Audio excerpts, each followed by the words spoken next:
هنحكي النهاردة قصة سيدنا إدريس.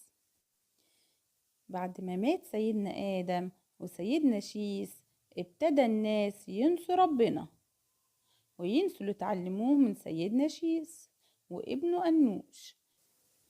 أنوش ابن سيدنا شيس كان عنده ولد اسمه إدريس. إدريس كان ولد صالح جدا ومؤمن وبيسمع كلام ربنا، وكان بيعمل بوصية أبوه أنوش وسيدنا شيس وسيدنا آدم. كان بيعلم الناس الخير والشر والحلال والحرام. ولما الناس بدأت تبعد عن ربنا فربنا بعت لهم سيدنا إدريس عشان يفكرهم بدينهم ويخليهم يرجعوا تاني ويسمعوا كلام ربنا ويبعدوا عن المعاصي. سيدنا إدريس كان بيصدق كل حاجة بتيجي من عند ربنا، كان صادق قوي وكان بيقول للناس كل حاجة عرفها عن ربنا بصدق. نيجي بقى لاسمه، ليه اتسمى إدريس؟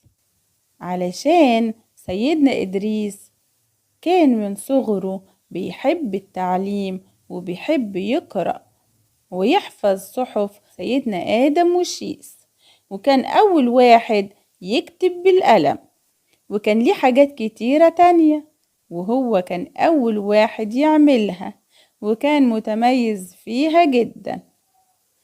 زي إيه مثلا؟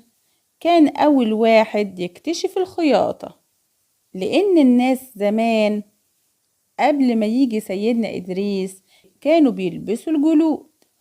وكمان كان أول واحد فهم علم الحساب والفلك والنجوم، وكمان هو اللي صنع الآلات والأدوات، وكان شاطر أوي في الهندسة المعمارية، وكان هو الأصل في علوم كتير أوي إحنا اتعلمناها دلوقتي منه. سيدنا إدريس كان من أنشط الأنبياء، كان مجتهد جدا في إنه يفكر الناس بربنا دايما، وكان دايما يفكرهم بالصح والغلط، ما كانش بيسيب أي حد خالص غيره يعلمه عمل الخير. في يوم من الأيام ربنا أوحى لإدريس وقال له: يا إدريس، إني أرفع لك كل يوم من العمل كمثل أعمال أهل الأرض كلهم.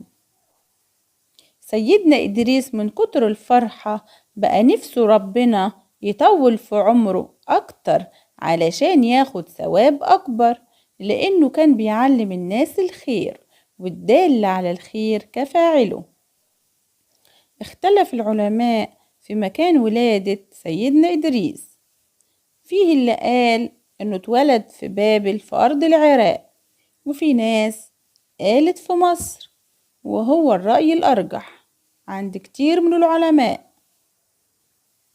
وهو تالت أنبياء البشرية بعد آدم وشيس عليهما السلام.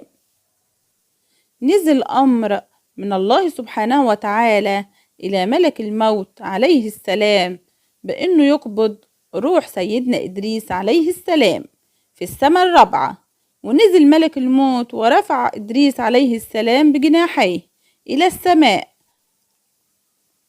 وقبضت روحه في السماء الرابعة.